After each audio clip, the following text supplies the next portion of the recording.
ازيكم يا بنات؟ عاملين ايه؟ اهلا بكم معايا في قناه دودي وصفاتها السهله. النهارده ان شاء الله عاملين وصفه سريعه جدا جدا، ما خدتش اي وقت. ده بقى تنفع لجوع اخر الليل بتاع الشتاء بقى. طبعا الشتاء بيبقى عايز كده وانت قاعده بالليل حاجه تدفيكي وحاجه كده. الشتاء عامه كله اكل بالليل يعني. فتعالوا كده نسمي الله ونصلي على الرسول ونبدا الفيديو بتاعي النهارده. بس ما تنسيش تحطي اللايك والاشتراك في القناه وتفعلي الجرس لو انت اول مره تشوفي قناتي. تعالوا كده نبدا مع بعض. اول حاجه هنا جبت حله على النار، حطيت فيها ميه غليت، حطيت فيها ملح. بعد كده عندي المكرونه اللي هي الشرايط بتاعه ايطاليانو دي اللي هنا هستخدمها معايا النهارده في الوصفه. حطيت كيسين كده من المكرونه لاني هعمل يعني هعمل حاجتين بيها، هنشوف دلوقتي في الفيديو مع بعض. هنا بعد هحطها بقى تتسلق. طبعا المكرونه دي مش بتتكسر، اللي هي الشرايط دي بالذات ما تكسرهاش وانت بتعمليها عشان تبقى شكلها حلو في التقديم. حطيت المكرونه واديتها تقليبه بس كده. هي اول ما ببتدي بقى تستوي بتنزل كلها في الحله زي ما انتم شايفين. عندي هنا سوسيس، ده كان اسرع حاجه بالنسبه لي، ممكن اطلعها من الفريزر اشتغل بيها. بس انت ممكن تبدلي بقى السوسيس ده بكذا حاجه تانية. ممكن تعمليه لانشون وبسطرمه وميكس جبن. ممكن تعمليه شاورمه فراخ، ممكن تعملي شاورمه لحمه، ممكن تعملي لحمه مفرومه معصجه. اي حاجه متوفره عندك اشتغلي بيها. انا هنا كان عندي متوفر السوسيس وهو اسهل حاجه يفك معايا بسرعه من الفريزر، فاستخدمت السوسيس. بدات ان انا اقطعه كده شرايح رفيعه زي ما انتم شايفين. وبعد كده جبت بصلايه برده قطعتها كده صغير على قد ما اقدر. طبعا بقى ما رضيتش بقى استخدم الكبه ولا الكلام ده، لان انا اساسا الكلام ده كله كان الساعه 1 بالليل. يعني الساعه 1 كده بالليل قمت عملت الحاجات دي. ولادي قالوا احنا جعانين ومش عايزين ناكل من الاكل اللي معمول. طب هتاكلوا ايه؟ عايزين بقى اي حاجه جديده كده، قومي اعملي لنا اي حاجه. فقمت بقى اتصرفت في الاكله دي، وان شاء الله هتعجبكم جدا جدا. وممكن تعملوها على غدا او عشاء، هتبقى برده حلوه قوي قوي. بعد كده جبت طماطم، دي كانت عندي طماطم شيري قطعتها كده نصاص. وبعد كده قطعت كل نص على 2، انا عايزاها قطع كبيره مش صغيره قوي. حضرت الحاجات اللي انا هشتغل فيها على ما المكرونه بتاعتي اتسلقت وشطفتها بحبه ميه كده. بعد كده جبت الحله اللي انا سلقت فيها المكرونه، حطيتها كده برده على النار، ونزلت بمعلقه من الزيت. وبدات انزل بالبصل زي ما انتم شايفين كده. هنعمل ايه؟ هنعمل الحشوه بتاعت اللي احنا جهزناها دي.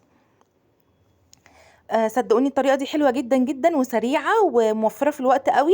وكان طعمها فظيع، ان شاء الله هتعجبكم جدا جدا. بس لو انت اول مره بتشوفي القناه بتاعتي ما تنسيش تعملي لايك للفيديو، وكمان تنزلي تحت الفيديو في كلمه اشتراك تدوسي عليها وتفعلي كلمه الكل عشان يوصلك كل جديد مني ان شاء الله.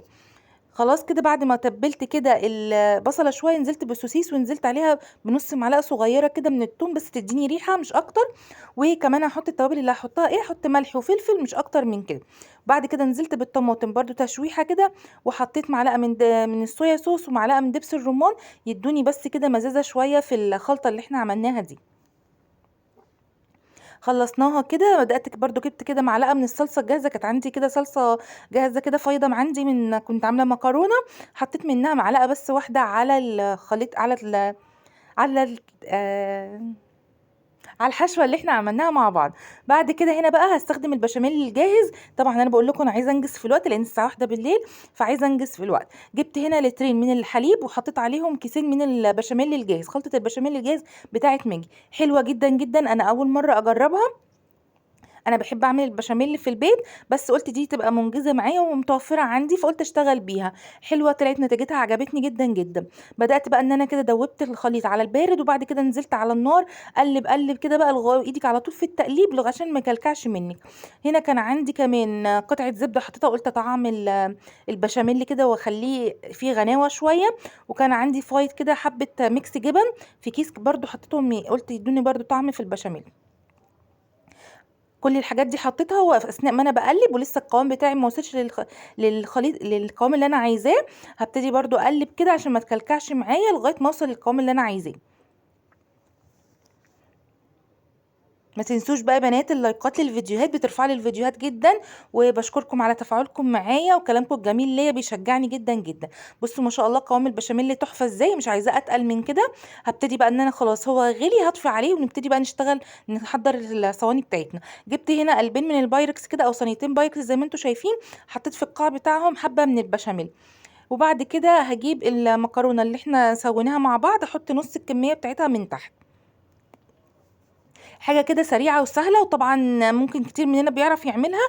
زي ما قلت لكم غيروا في الحشوات زي ما انتوا عايزين، حطوا لحمه معصجه، حطوا شاورمه فراخ، شاورمه لحمه، بسطرمه ولانشون وميكس جبن برضو هتنفع. اي حشوه انت عايزه تعمليها اعمليها، وممكن كمان تعمليها من غير حشوه خالص برضو بتبقى طعمها حلو جدا جدا. حطيت كده كميه المكرونه وحطيت لها كبشه كده من البشاميل، وبعد كده نزلت بالحشوه اللي احنا عملناها مع بعض.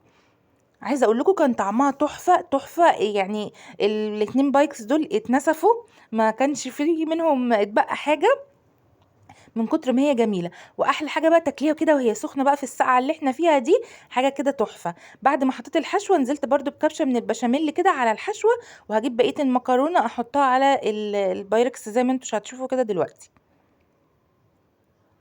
ما تنسيش بقى اللايك وكومنت حلو زي كده يشجعني. وكمان لو انت لسه مشتركتيش في القناه انزلي بسرعه كده اشتركي في القناه، هتعجبك جدا جدا. حطيت كمان هنا حبه بقى من الجبنه الشيدر كده في النص، دي حاجه اختياريه بالنسبه لك، عايزه تحطي حطي، مش عايزه بلاش. عندك ميكس جبن حطي، عندك جبنه موتزاريلا حطي، اللي يريحك حطيه.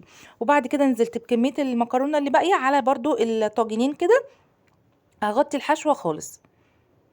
بحب المكرونه الشرايط دي جدا جدا، بحس ان هي احلى كمان من الاسباجيتي في الاكل بتاعها. خلاص كده حطيت المكرونه بقى، هجيب بقى البشاميل اللي عندي كله هقسمه على الصينيتين دول. ولازم البشاميل زي ما قلت لك يكون قوامه خفيف عشان يتشرب كله من بعضه كده، ما يخش الفرن يبقى طعمه فظيع. خلاص هغطي بقى كل المكرونه بنفس الطريقه دي، طبعا مسخنه الفرن بتاعتي على اعلى درجه حراره من فوق ومن تحت. لو انت عندك بتشتغل تحت بس هتشغليها 10 دقايق كده من تحت، وبعد كده هتشغليها من فوق تاخد لون زي ما انتوا هتشوفوا كده. لو وصلتي بقى لغايه المقطع ده من الفيديو قولي لي انت وصلتي لغايه فين في الكومنتات تحت، وما تنسيش تحطي اللايك للفيديو. بصوا ما شاء الله شكلها حلو جدا جدا. زي ما قلت لك سخني الفرن بتاعتك على اعلى حاجه. بصوا بقى جميله ازاي، كلها تتشرب بقى من بعضها كده وتبقى سايحه ونايحه في بعضها. بعد كده هجيب بقى هنا جبنه الشيدر، هحط كده على وشها من فوق. لو انت عايزه تحطي موتزاريلا حطي، عايزه تحطي ميكس جبن حطي، عايزه تحطي تضربي حته قشطه كده وتحطيها برضو، اي حاجه هتديكي لون حطيها. انا كانت هي عندي الجبنه دي اساسا فكه كده من الفريزر، فقلت استخدمها وطعمها ان شاء الله يبقى حلو جدا جدا. خلاص كده بقى هدخلهم الفرن، وما قعدوش حوالي نص ساعة في الفرن، وطلعتهم بقى بالشكل اللي انتوا شايفينه التحفة ده. ما شاء الله شكلهم حلو قوي قوي. بصوا بقى الجمال، بصوا بقى سايحة ونايحة ازاي. اتمنى ان الفيديو بتاعي النهاردة يعجبكم وتقولوا رأيكم في الكومنتات. وما تنسيش لو انت اول مرة تشوفي القناة وعجبك الفيديو، تنزلي كده بسرعة تعملي اشتراك في القناة وتحطي لي كومنت حلو كده زيك، وتقولي رأيك في الوصفة بتاعت النهاردة. وبشكركم جدا جدا على تفاعلكم معايا وعلى وجودكم معايا، ربنا يديمكم في حياتي نعمة ان شاء الله. وانا بكبر بيكم، قناتي بتكبر بيكم، ربنا يخليكم ليا يا رب.